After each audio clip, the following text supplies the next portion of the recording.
world of cable news screaming and social media echo chambers, it's easy to lose the signal in the noise. Every day, policy is debated, votes are cast, and your tax dollars are spent. We cut through the headlines to bring you the critical context you need, focusing on what's really going on in news and politics. Welcome to the Analytical Iowan Podcast. This is your daily dose of fact-driven politics. Let's analyze today's news. Here's Eric. We are back here on the Analytical Iowan Podcast. Hope you are having a great day. It is Saturday, October 18th, as you are listening to this, and it is No King's Day. And I hope everybody who goes out and protests is having, a peaceful time. I hope there are no violent outbursts, and I hope there's just a massive turnout, something that they can't even try to hide in the media or that this administration can try to downplay. Now I'll get back to the No Kings protest and talk about that again a little later. But first, where are we at in the government shutdown? We are at day 18 of this government shutdown, and there does not appear to be an end in sight. Now, we are finding out that Speaker of the House, Mike Johnson, is putting off bringing the House of Representatives back until now at least the 23rd, which would be Thursday. So Thursday or Friday before they come back, that is now 5 weeks, I think, that they have been out.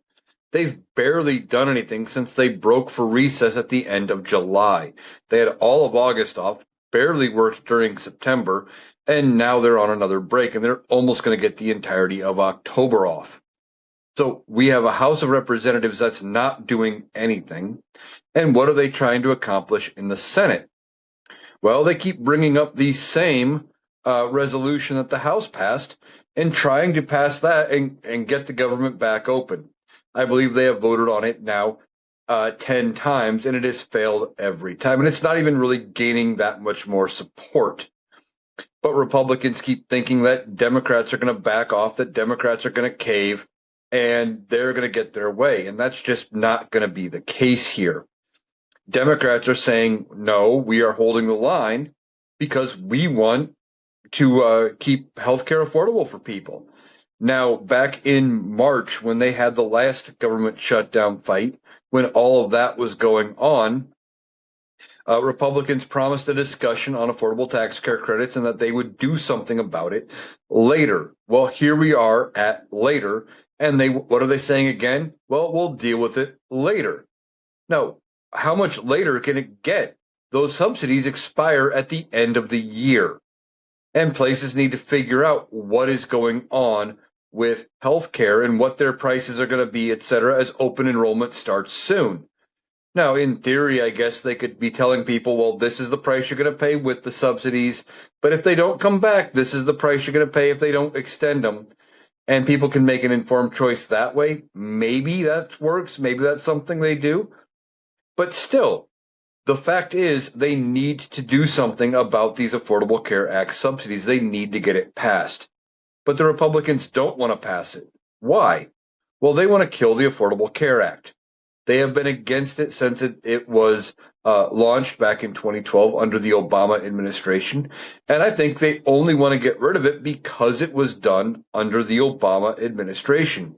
They didn't want to give Barack Obama credit for anything.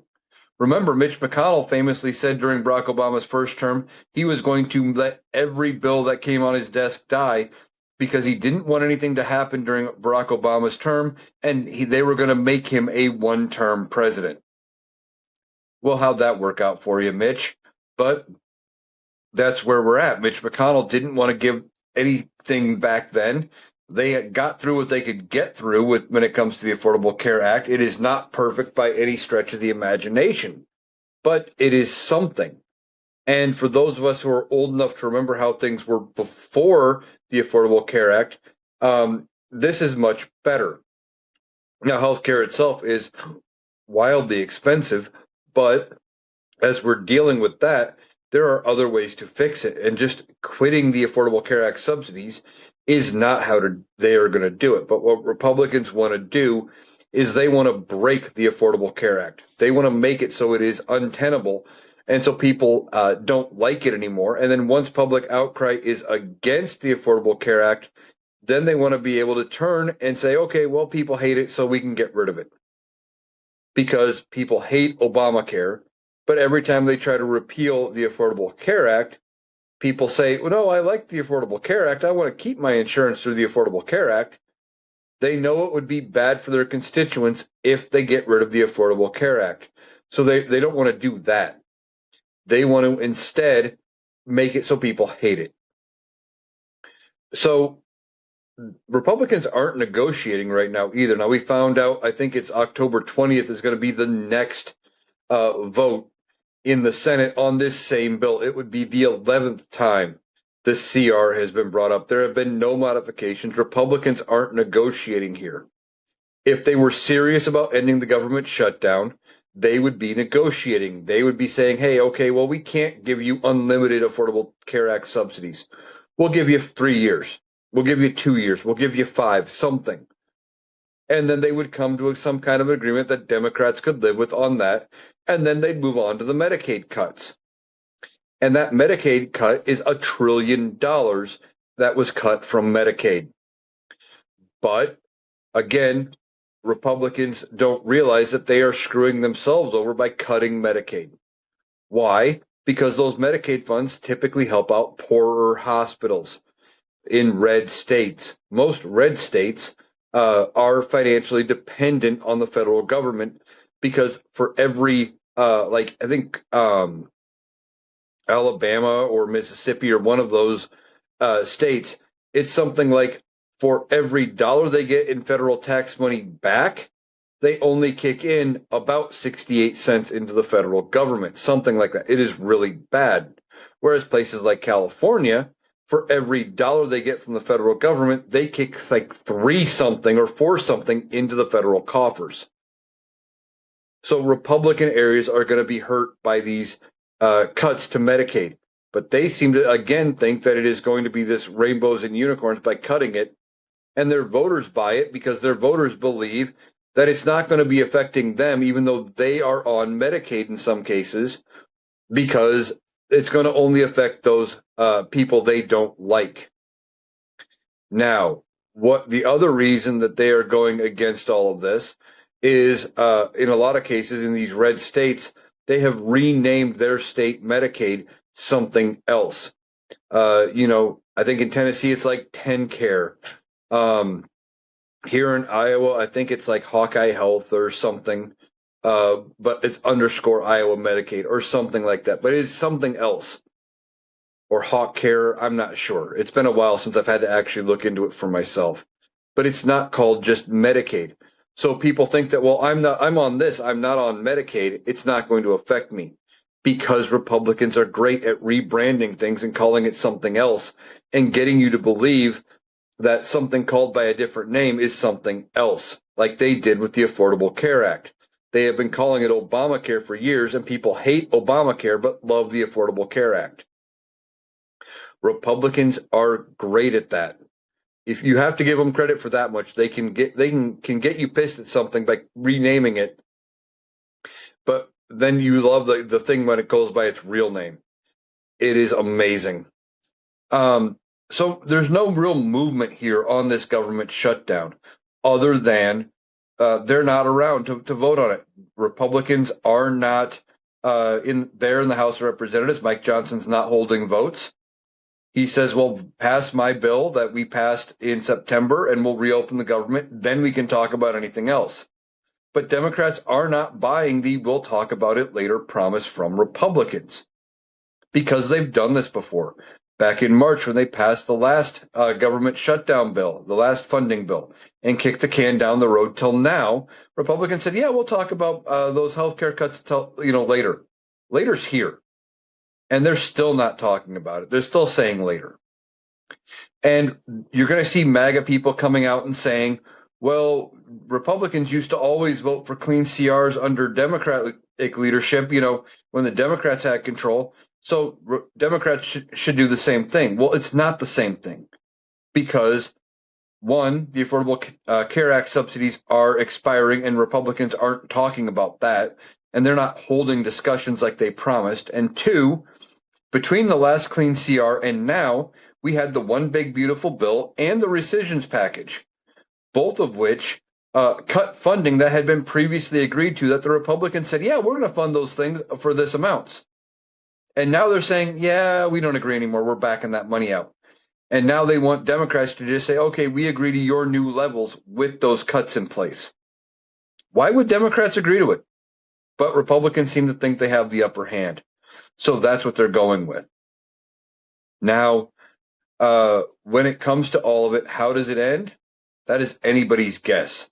This government shutdown could go on and end up being the longest in history. Right now, by the time they hold the next vote, which is on October 20th, means they wouldn't open the government back up till at least the 21st. That would make it the third longest shutdown in U.S. history. Donald Trump owns the longest shutdown in government history at 35 days.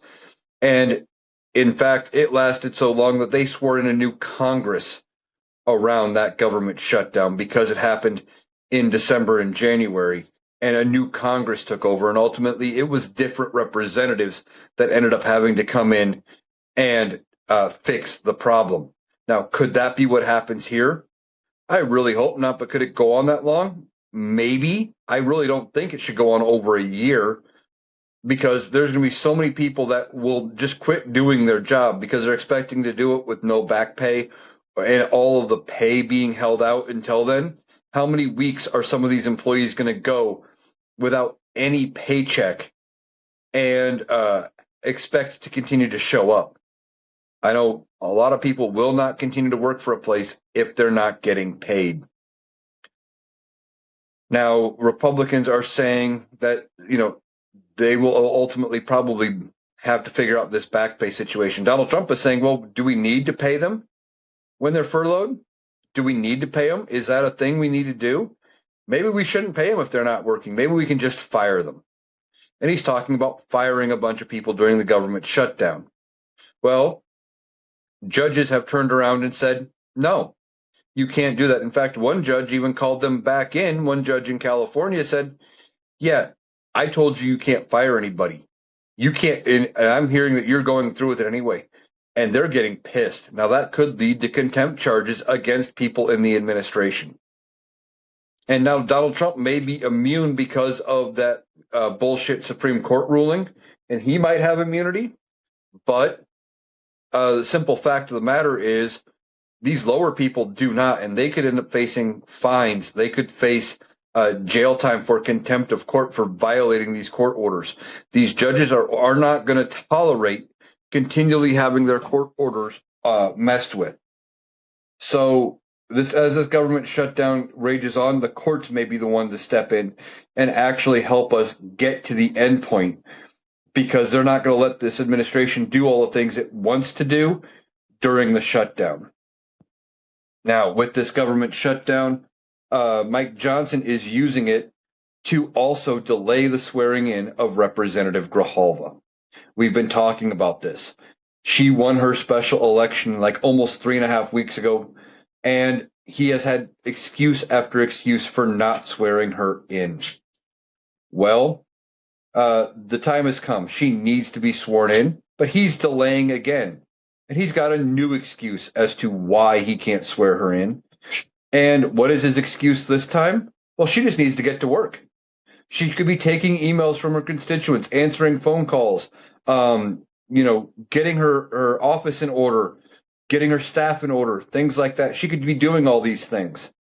And if she doesn't want to do that, she could go back to her district and talk to her district, talk to her constituents. Except here's the problem, Mike Johnson. She just came from winning a special election 3 weeks ago, where she was campaigning and talking to constituents and talking to voters. She knows what they need in her district. She has just done that. So you said she should get to work, right? Well, she's got an office. Great. She doesn't have access to a functional computer because she can't get administrative access until she's sworn in. Because by law, certain things are prohibited. She is still a private citizen. She is still considered representative-elect until she takes the oath of office. She can't get administrative access to her computer and start setting things up. So she can't see emails and answer them. She can't set up phones and phone lines and take phone calls. Again, requires administrative access that she doesn't have because she is not a sitting member of Congress because you won't swear her in.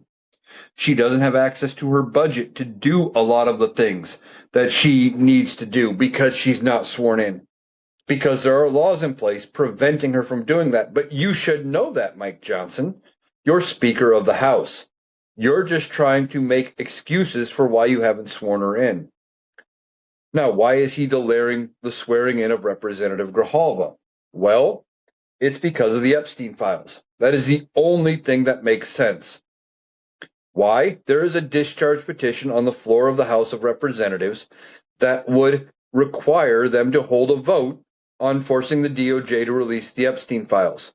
Now, I talk about it a lot. This vote will not require the DOJ on its own to release the Epstein files. Even if they pass it, it would still have to go to the Senate, and Donald Trump would ultimately have to sign it, or Congress would have to pass it around his veto. But Republicans in Congress don't care about whether or not it ultimately becomes a law and Donald Trump has to sign it or not. They don't want to go on record for signing off on this discharge petition. Why? Because Donald Trump has said anybody who votes for it is hostile to this administration. Republican voters or Republican backers are saying don't vote for it. They are terrified of going on record and voting in favor of releasing the Epstein files because of what politically could happen to them.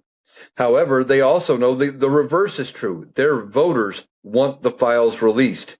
Now, of course, Republicans are trying to spin it as a Democratic hoax and that there's nothing in there and that it's only Democrats calling for it. No, MAGA voters, MAGA constituents are calling for it. MAGA influencers are calling for the Epstein files to be released. And with that, they don't want to go on record because they know politically it would be devastating to them if they vote in favor of releasing the Epstein files. Donald Trump is going to primary them. He is going to sit there and make their lives miserable. He's going to call them rhinos. He's going to try to pressure members of Congress to vote them out. Things like that. But if they vote against releasing the files, then their constituents are going to hold them accountable and maybe vote for somebody else in a primary or not vote for them in the general. They can't win, so they'd just rather not hold this vote. And Representative Grijalva would be the 218th signatory on that discharge petition, and it would schedule a vote on the Epstein files. Now, ultimately, what may end up happening as pressure mounts on Mike Johnson is another Republican member of the House of Representatives could sign off on this discharge petition because that would bring it to 218. And then he wouldn't need to hide behind swearing her in to prevent the vote because it would already be happening. But right now, Speaker of the House Mike Johnson does not want to swear in Representative Grijalva because of the Epstein files. And he's making excuses and looking dumb as shit for trying to delay it. Now, he himself has already sworn in new members to the House of Representatives when the House was not in session. He's done it twice this calendar year. And believe it or not, during the last government shutdown under a Donald Trump presidency that lasted 35 days, it went through the beginning of a new Congress. They swore in the entirety of the House of Representatives when Congress or when the government was shut down. So Mike Johnson doesn't have a leg to stand on here. Now, some people are suggesting that maybe Mike Johnson is in the Epstein files himself. And that is a possibility. Maybe that is why he is so terrified of them being released. Doesn't matter either way. He is just terrified of what could be coming out from the Epstein files. And by doing so, he's preventing a duly elected representative from taking her seat. Now, Arizona has threatened to sue Mike Johnson over him not allowing her to be sworn in and trying to get the courts to force him to do his job. Now, I don't know which way the courts would rule on this and if they would even take it up. Typically, they try to stay out of the functions of Congress because they're viewed as an equal branch of government, so they don't typically get involved. But here is something where you have somebody in Congress not doing their job and not swearing in somebody who is due a seat in Congress. Now, there's also been a long standing case where when you are due something like that, when you are awarded a position like that, that the Supreme Court held in the very beginnings of this country. I forget the year. I think it was like 1790 or something like that, that you should get it. There was a judge that was supposed to be allowed to take a seat on a district court. But in between him getting confirmed by the Senate and him actually getting handed over his certificate that he needed at the time, which they no longer require, he wasn't allowed to take a seat. He sued, and the Supreme Court said no. They should be issued. He needs to go take his seat. So maybe they bring that precedent back up and use that to get her in her seat. We'll have to see how that plays out. Now, today is October 18th. It is No King's Day. And I hope that everybody who is out protesting keeps it peaceful, that you show up in mass and we show this government what it means when we say no kings. Now, of course, you're going to hear Republican talking points about the No Kings protest, about how pointless it is because we don't have a king. We have an elected president, which is true, but we have a president who wants to be king. He issues executive orders like they're divine decrees or they're royal decrees. He throws temper tantrums when courts say, your executive order can't do this, your executive order can't do that. He thinks because he says something, it makes it true. But Donald Trump is not a king. He is a president. He is elected to represent the American people. And this is one way we can show him how displeased we are with the job he has been doing. And we know Republicans are terrified by how they are talking about it. Donald Trump himself is saying, well, I don't think anybody's going. I hear no one's going to that. And other people are like Mike Johnson are trying to say it's an un-American protest, that everybody who goes is supporting Hamas. And that's, of course, not true. This is the definition of an American protest, to protest a king. It is one of the ways we got our start, is because we weren't happy with what the king was doing in 1776. And we said, no, we don't want that anymore. We want to rule ourselves. So for those of you going out to protest, or if you are out protesting, remember to be peaceful, chant, march, carry signs, do all of those things. Take videos if you want. Show everybody the atmosphere that you are in and the numbers that we are turning out. We're hearing that it could be anywhere from 20 to 40 million people out on No Kings. And that could really send a message to this administration that they can't ignore, that things have to change. And maybe that's the wake-up call for Republicans in Congress, that they have to change something because the tides are turning. I keep saying that they are looking at the math when they realize that their chances of getting reelected are gone, that they may turn on Donald Trump. And this may be the start of those conversations within Congress about how they need to move past Donald Trump. All right. So I want to talk about TikTok for a minute. Now, for those of you who might know, supposedly there is this TikTok deal that may or may not be going on. Of course, we haven't heard yet from China and ByteDance that there is a sale and that they've agreed to anything. But Donald Trump and his buddies have said, oh yeah, there's going to be a sale. There's going to be this 8-member board and we're going to do a new algorithm, or we're going to retrain the algorithm and it's going to be so much better. Well, as part of that, back last month, they issued a thing saying there were new community guidelines. And we've been hearing from other creators that you weren't going to be able to talk politics. You weren't going to be able to talk down about people and things like that. And surprisingly, I had been flying under the radar. I hadn't gotten hit with any community guidelines violations, hadn't had any videos taken down, anything like that. Well, that stopped yesterday. I had 2 videos on TikTok taken down.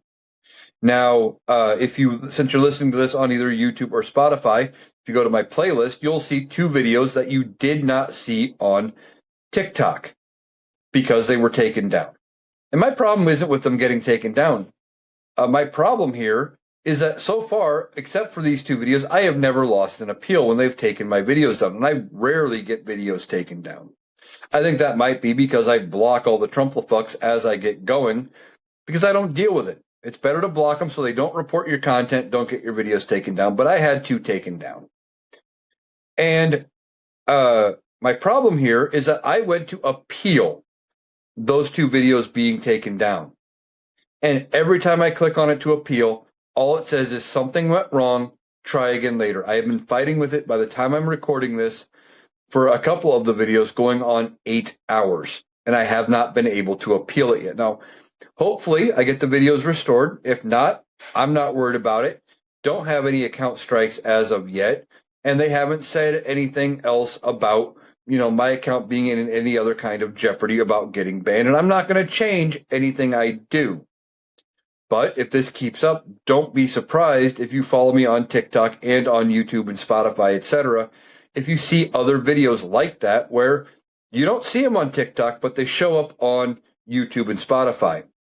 If they're taking my videos down, they're still going to be available on those other platforms. I'm not changing anything I do that way. So we are hearing Donald Trump has decided to pardon somebody or commute their sentence at least. And no, it's not Ghislaine Maxwell. That would be one of the dumbest things he could do, but he's talking about it. And I think the reason he may give her a commutation or a pardon or something is because he'd get something out of it.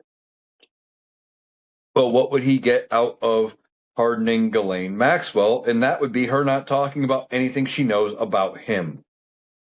Donald Trump is desperate to get away from the Epstein files and desperate to make it look like he never knew Epstein, despite them being friends and it being on the record that he was friends, with varying interviews and stuff that Donald Trump had given at the time.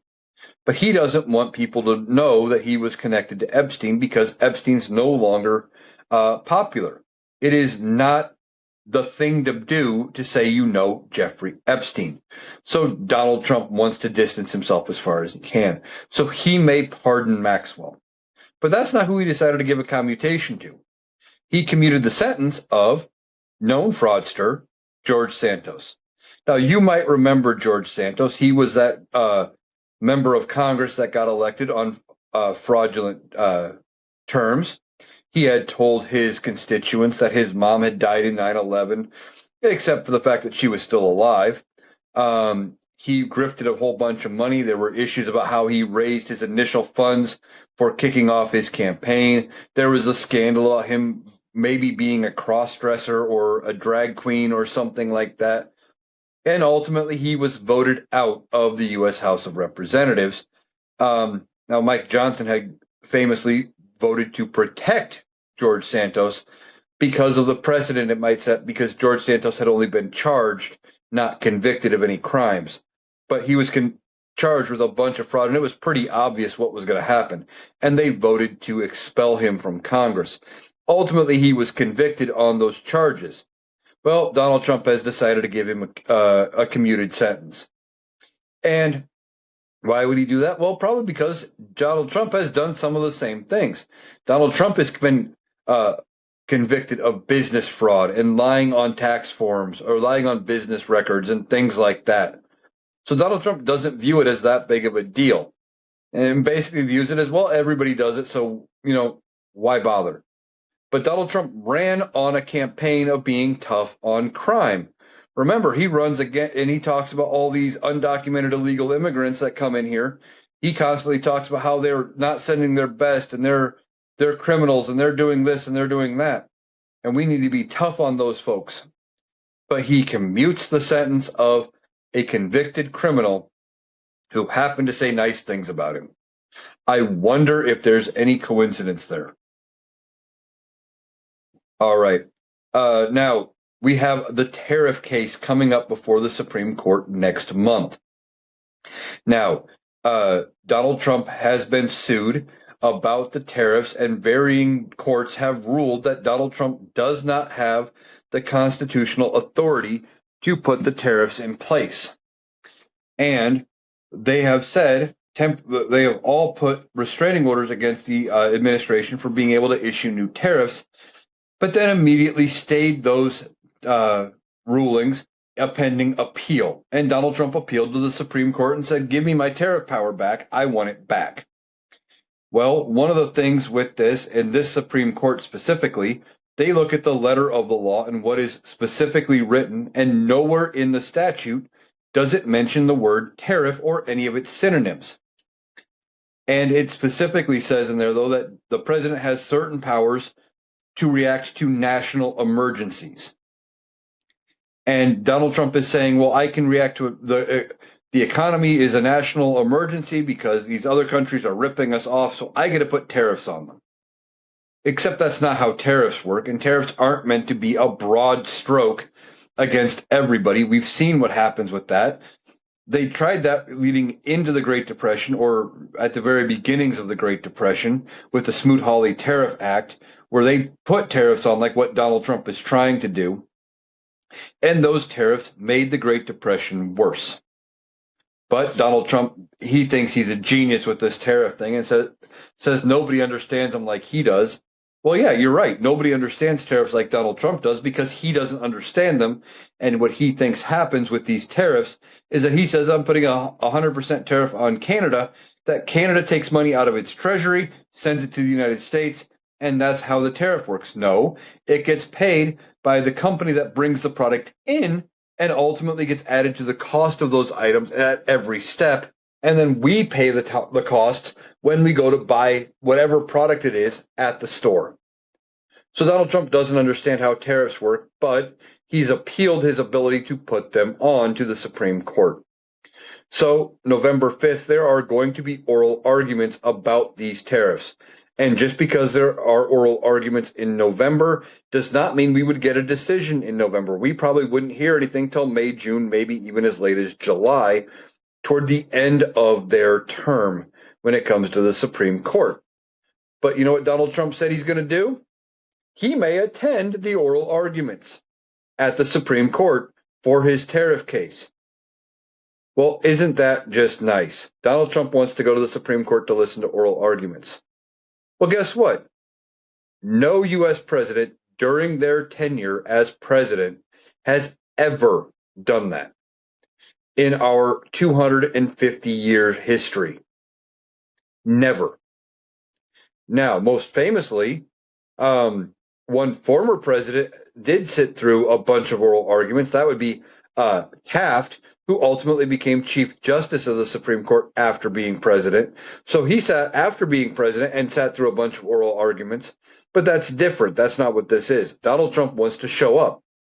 Now, why would Donald Trump want to show up to these oral arguments? Well, multiple reasons, but in part because he thinks he's going to be able to maybe influence the justices by being there.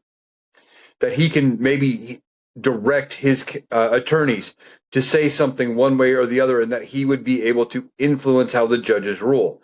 Now, knowing Donald Trump, it'll be something stupid, or he may try to give remarks before the Supreme Court, thinking that'll work. But again, he opens his mouth and embarrasses himself at every turn. So I don't know why he thinks that's a good idea. But this is Donald Trump we're talking about. So he might be thinking he can influence the judges to give him his tariff power, or what he thinks is his tariff power. But I fully expect this Supreme Court to rule against Donald Trump, in part because the Constitution very clearly says the power to impose duties rests with Congress, not the president. So I don't expect it to have any sway.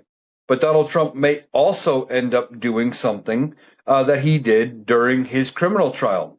And there's a chance he could be sitting there and he could just doze off.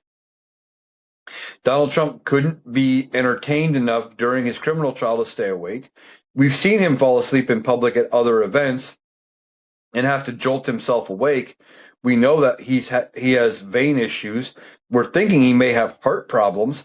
And in part, that's because his doctor said, well, his heart's 14 years younger than it really is. Well, that's not true either. I don't buy that for a minute. So Donald Trump may attend these oral arguments. If he does, he will embarrass himself almost without a doubt. And he would break a trend that has been going on since the beginnings of our country, where only DOJ lawyers end up going, or attorney generals or whoever that the administration picks presents cases in front of the Supreme Court. But Donald Trump isn't aware of that. I guarantee you he has never been told that. And probably not until he said, well, I want to go. I guarantee you during his first term, he had no interest in going before the Supreme Court. But now that everything is going and falling around him and things are failing, he's trying to create a win here by showing up at the Supreme Court. No, look at how tough I am. I'm standing up to that corrupt Supreme Court, or whatever he's going to spin it by actually showing up. Now, Donald Trump made a ridiculous claim, giving remarks, speaking next to Ukrainian President Vladimir Zelensky. He was talking about ending wars. Now, Donald Trump keeps inflating the number of wars he has ended. I think he's got it up to 9 or 10 now. But most of these conflicts are things that had been going on for years. And Donald Trump said in this event that no president has ever ended wars. He said, well, they start wars, but they don't end them. He even called out George W. Bush for starting Afghanistan and Iraq. It said, well, Bush didn't end those wars. Yeah, Donnie, but you know who ended the war in Afghanistan? Joe Biden. And you bashed him for the way it ended, but he followed your exit strategy. He worked with the plan you put together after you negotiated with the Taliban, and you came up with this agreement. So Joe Biden did end a war, but you say he didn't end any wars. You said no president has ended wars. Well, gee, we had, since ending the Revolutionary War, we had the War of 1812. That war got ended. I believe that was under I think it was Monroe or Madison. You have the Civil War that was ended by Lincoln. World Wars I and II, those got ended. Theodore Roosevelt ended several wars. The whole thing is dumb, Donnie. You don't even realize how dumb you are when you say things like that. You just say it, and there is a section of this country that will repeat whatever you say verbatim because you said it. It is ridiculous how gullible and easily fooled and manipulated these people are, because they will continue to say all of this stuff just because Donald Trump says it. So no, Donald Trump is not the only president to ever end a war. No, Donald Trump is not the peace president, despite him pushing and pushing so hard and being so desperate to get the Nobel Peace Prize. You can't get the Nobel Peace Prize while talking about sending the military into liberal cities and using them as training grounds. That is not a peaceful thing, but Donald Trump doesn't understand what peace is. Now, with this government shutdown, one of the things that may end up leading to the end of the government shutdown is November 1st would be when they would send out the next batch of food stamps or SNAP benefits. And now they are saying that some of those benefits may not happen, that the federal government does not have the funds because there's no appropriations, because they haven't passed a CR and opened the government, and because Congress controls the purse strings, that because there may be no money to send out for food stamp benefits. Now, ultimately, when they open the government back up, they may back pay those benefits by, releasing them at whatever date they get the funding. That's entirely possible. That's typically how these things go. But now that people may not get their food stamps, people are going to suffer. And typically, what would they do when they didn't get food stamps? Well, they turn to their local food pantries and their food banks. Here's the problem. Donald Trump, in that one big, beautiful bill, cut funding to food banks and food pantries. There's no money there. They don't have the funds they used to. And a lot of times when you go to the food pantry or the food bank, you only get enough to last you a couple of days. It is not meant to be a permanent solution. It's not meant to replace a month's worth of food that the SNAP benefits would get you. But these Republicans don't care. Now, that may be, as it gets closer, enough to bring them to the table and get them to start negotiating. We will have to see if they actually negotiate or if they just say, oh, well. And guess what?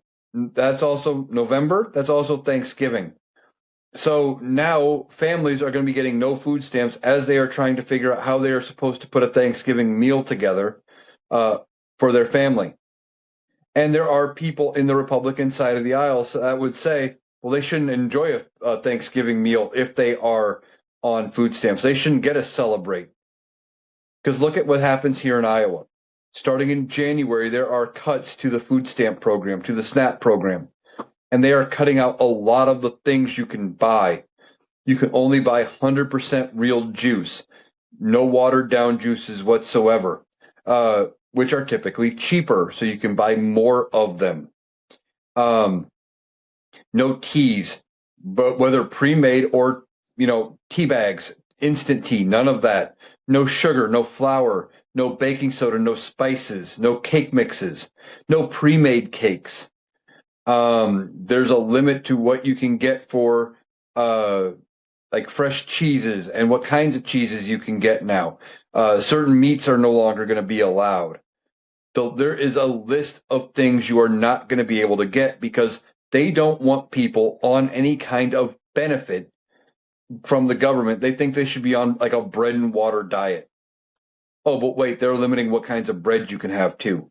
They want to make the program so unappealing to people that nobody is on the program, and that's how they get people off of it. And then when you're not taking advantage of the program because they've made it so unappealing, they can say, well, see, we didn't have to spend all that money last year because these people weren't on the program. They must not have truly needed it. So we can cut the spending even more and give help to even fewer people. That is what the Republicans are doing. That is how cruel they are. They want families to be staring at November and Thanksgiving going, yeah, I don't know how I'm going to put a meal together. In part because they're not coming to the table and offering any sort of benefits here or any sort of negotiation to open the government back up. No meaningful negotiations that would end up leading to the restoration of the government and making sure those benefits go out. Now, maybe somebody comes up with something and they kick, a one-time extension where both sides can agree. But that would mean Mike Johnson would have to bring the House of Representatives back in for a vote. But maybe the Senate comes up with something that says, okay, we are going to make sure that the funds are there for food stamp recipients for the months of November and December, regardless of a government shutdown. Maybe it's possible, but I don't know that Democrats can't even go with it. And why would they? I mean, yes, they want people to be able to eat. That's not the point for them is not the cruelty. But if they give in an inch, Republicans are going to say, well, we got you to give on that much. Now, are you going to give in on something else? Are you going to give in on something else? And try to needle at them until they give in on everything and get nothing out of what they're holding out for. So when Donald Trump was talking to Vladimir Zelensky, he was in that press conference, and he was taking questions. One of the final questions he was asked was about Venezuela. And it sounds like Venezuela has made offers to the United States on rare earth minerals. Now, we've been hearing a lot about rare earth minerals ever since Donald Trump came back into office. Why? Because China controls like 90% of the rare earth refining capabilities in the world and a big chunk of the supply. So even if they are found other places, they go to China to get refined. Well, China is putting limits on rare earth minerals and saying, well, we're only going to export so much. We're only going to cover refining for up to so much and all of these limits. Well, Venezuela apparently has access to some of them inside their borders, and they are making offers to this administration for rare earth minerals. And Donald Trump said when he was asked about it, about why are they making those offers or whatever, he said, yeah, because of course they're making those offers because they know better than to fuck with us. And he dropped an F-bomb. That's how classy Donald Trump is. And I know I'm saying that as I cuss on this podcast, but I'm not president of the United States. Now, that was the last question of that interview section with Donald Trump. But he drops the F-bomb like it's nothing. Now, hopefully, none of those were live taped because there are morals and standards for a lot of that, and they would have to beep it out or bleep it out, in real time, or it would go out, and then the station that aired it could actually get in trouble for airing it, even though the president of the United States said it in real time. A lot of these programs have to be on at least some kind of a delay so they can do that and catch it. But I haven't heard of any stations getting in trouble for it yet. But Donald Trump just casually drops an F-bomb because he's doing it to sound like the tough guy again. That's who Donald Trump is. Well, they know better than to fuck with us. Yeah, what are you going to do? You're going to start a war with Venezuela? There's already a bipartisan effort in the Senate to to pass something, and we'll see if it even leaves the Senate, because right now they're not agreeing on much. But there's a bipartisan effort in the Senate to limit Donald Trump's ability to do anything with Venezuela militarily, including the sinking of these boats. Now, I think might be up to 6 or 7 boats that he has sunk with no proof that there is any drug running or any smuggling or anything going on when it comes to Venezuela. And a lot of it didn't make any sense because they said one of the first boats had like 7 or 8 passengers on it. Well, if they were truly running drugs like they said, wouldn't they have fewer passengers and more weight and more product to run? Or is this Donald Trump just killing people because it fits his narrative? He can say, well, yeah, they were these bad people, and of course we were getting rid of them and everything, but we don't get to see the intel, and they don't have to give him any proof. Now, what should have happened is that the boats should have been boarded, they should have been searched, and any contraband seized when they were in American waters, not before, not in international water, not in Venezuelan water, and not just bombed from above because we could. Now, the people who did the actual bombing, they have to potentially deal with fallout from it when Donald Trump is ultimately gone. And there's investigations. There may be court martials for people who followed those orders because they weren't necessarily legal. And if it was from the civilian authority, like coming from Pete Hegseth, who is supposed to be a civilian, there may be criminal charges. There may be international criminal court charges brought up for war crimes, etc., from some of these people. This is not going to end well for them for doing all of these things. And Donald Trump thinks he's tough. And that's why he says things like, they know better than to fuck with us, because he's trying to sound like the tough guy. He knows everything is spiraling out of control around him. He's not winning the narrative battle like he used to. And as it goes, Donald Trump needs to rack up some wins here.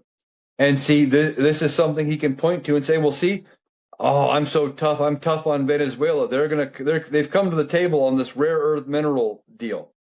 Well, we wouldn't have needed them to come to the table for rare earth minerals if you hadn't fucked up our relations with China. We were doing just fine getting products and the rare earth minerals to make computer chips and stuff here just fine under the Biden administration. But you fuck things up like you always do, because you don't know what you're doing and you can't lead. But Donald Trump doesn't know what's going on, doesn't know how to lead, and he is just trying to be the tough guy and make it appear that he is winning as everything's failing around him. Let's see. So Donald Trump was giving remarks as well before this event, and he was talking about one of the Hawaiian senators and made some comments about a previous comment this senator had made going back to like 2018 or 2019, when right-wing media was losing their minds over the Green New Deal. Now, Donald Trump has been against the Green New Deal his entire presidency. But the Green New Deal has never actually been something that has been codified into law. It never passed. But it's been a Republican talking point going on like 6 or 7 years now, at least, because certain Democratic members of Congress want to, fund green energy and all of those things. Well, Donald Trump was talking about her comments, the senator, and she said years ago that, yeah, we're going to fund the Green New Deal. We're going to get rid of all the airplanes and we're going to build a tunnel or train tracks or something to Hawaii. she was making fun of the way the right was pushing out this Green New Deal. That we were just going to get rid of all the planes all of a sudden and we were going to do this and that. And no, that was never going to happen. But Donald Trump latched onto it and said, well, yeah, they want to build a train tracks to Hawaii. Why would we ever do that? Like it was a real thing. Well, it's not real, Donnie. But your dementia-riddled brain doesn't understand that anymore. You're just saying things at this point because it gives you a talking point against the Green New Deal that isn't really a thing, but you think is a thing because you're losing steps every single day. You're getting worse. And ultimately, there's going to come a point when they have to remove you because your dementia has gotten. So Donald Trump filed an emergency appeal with the United States Supreme Court last night in a last-ditch effort to allow him to send in the National Guard into Chicago. Now, of course, they're saying that it's required for national security and for the security of federal personnel, et cetera, because Chicago is so lawless. And judges at the district level and the appellate level have said that that perception does not meet reality. But Donald Trump wants the ability to do this. Now, he has filed this appeal on an emergency basis. And the first step of that would be getting looked over by one justice of the United States Supreme Court. Now, in this case, it would be Amy Coney Barrett. Now, there's no guarantee she would even be willing to accept it. She may say, yeah, we're going to hear this in full. And then it starts to get reviewed by the full panel of all of the justices. Now, they may do emergency hearings on it as soon as next week, depending on what they end up deciding here. But the simple fact is Donald Trump is trying to get the Supreme Court to allow him to send in the National Guard into Chicago, much like he tried to do in Portland, like he tried to do in LA. Now, judges have turned around and said, no, that's not allowed. And even in LA, they took the loss at the court of the district. So they took the loss at the appellate level where the judge was overturned. And now the judge in the Portland case and the Chicago case have learned from that. And they have figured out how to rewrite their rulings to fit within the guidelines of what that appellate court said was wrong with the LA case. And now this is going to be the first time it gets before the United States Supreme Court, where Donald Trump is going to have to put the limits of his ability to use the National Guard to the test.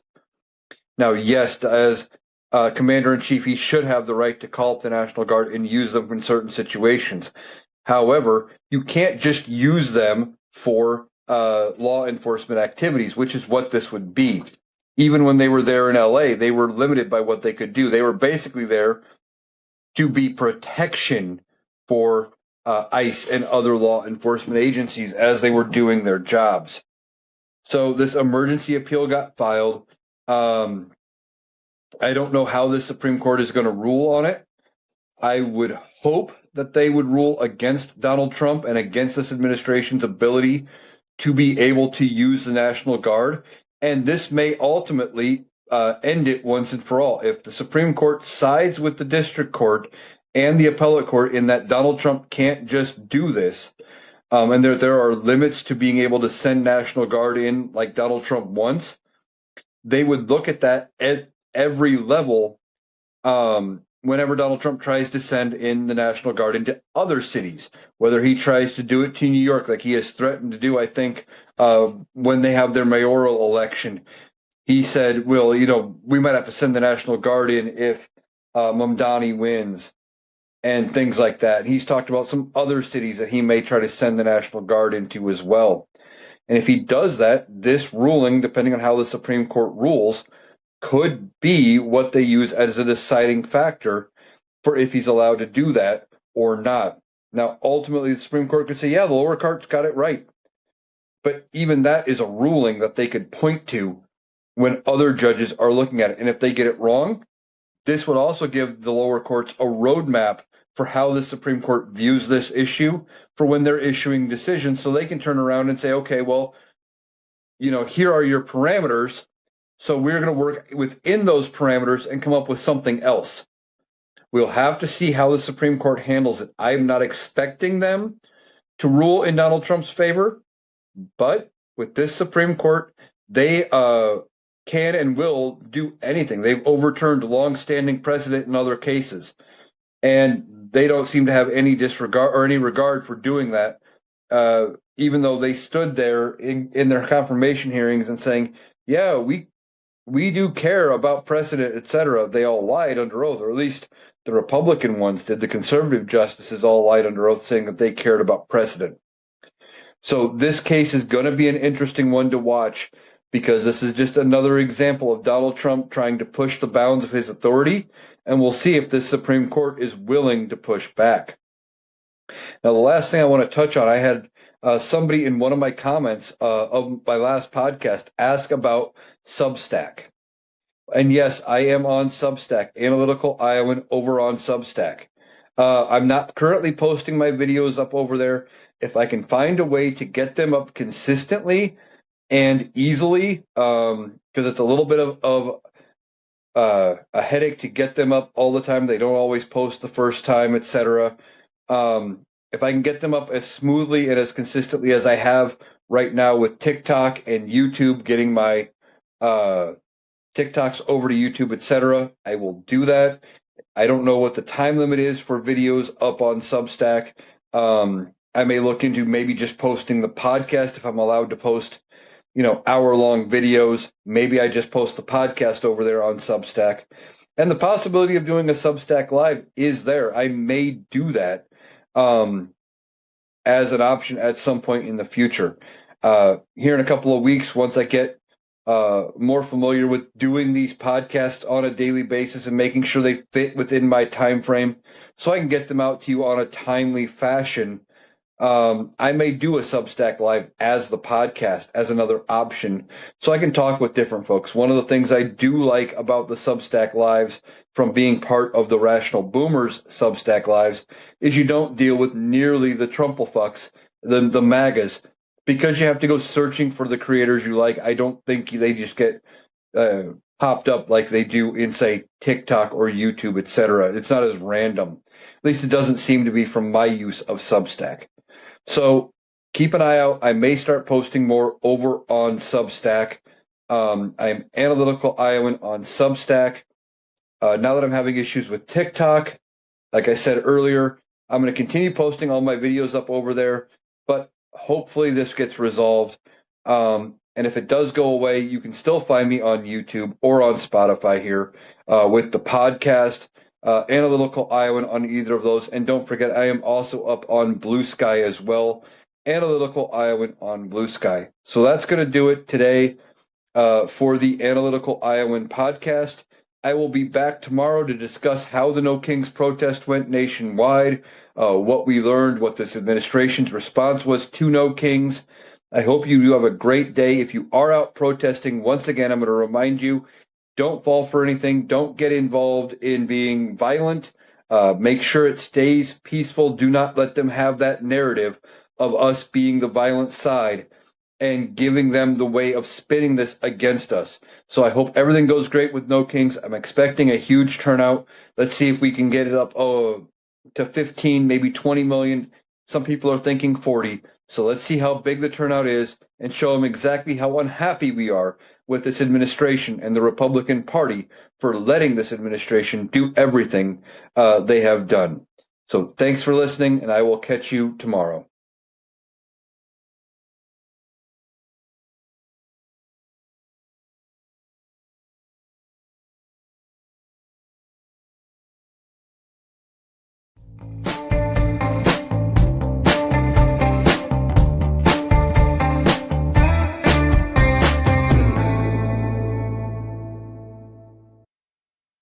That was Eric. That does it for our analysis today. If you appreciated us cutting through the noise to get to the critical context, please make sure you're subscribed to the Analytical Iowan podcast on Spotify and YouTube. We'll be back tomorrow. Thanks for listening.